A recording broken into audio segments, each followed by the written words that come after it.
What is one thing you accidentally taught your child that came back to bite you? My daughter was being bullied in high school by a few other girls. More than once they ganged up on her, slapped her around, embarrassed her. The school wouldn't do anything but make excuses. So during summer break between her freshman and sophomore year I got her outside and taught her how to box. Gloves, punching bag, jump rope, the works. To be honest, I really didn't technically teach her how to box. I showed her how to get her wind up, keep her chin down, and taught her how to hit. How to punch through, to counter-punch, and put together combinations. Put her shoulder behind it, and her hip into it. And she done well. Before summer was over I had the bruises to prove it. Now, don't get the wrong idea. I told her to walk away when she could. I made her promise. But if she found herself jammed up, don't just stand there and let herself get beat up.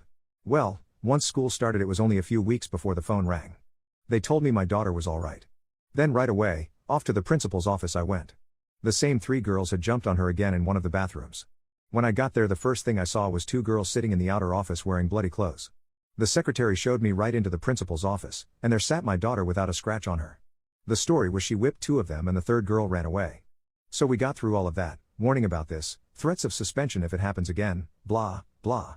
About halfway through the school year, and my phone rings again. This time it's my wife. The school called, my little girl's been fighting again. Her best friend is a gorgeous sweetheart of a young girl, whose only physical flaw is she had been a breech birth. It damaged her hips, and she walks with a severe limp. They were in the school cafeteria and a couple boys were picking on my daughter's friend. Apparently it was more than she could stand, because my little girl got up and beat the snot out of both of those boys before anybody could stop her. Then when I got to the school there they sat, in the same spot, bloodied up worse than the girls before. Now she had started beating up the boys, 2 at a time. After the dust settled she was suspended from school for 3 days. I don't regret teaching her to defend herself, and if I encouraged her that's all right too. Since she was in the right I took her side just as I promised I would. We left the school and had pizza buffet for lunch. I wasn't angry.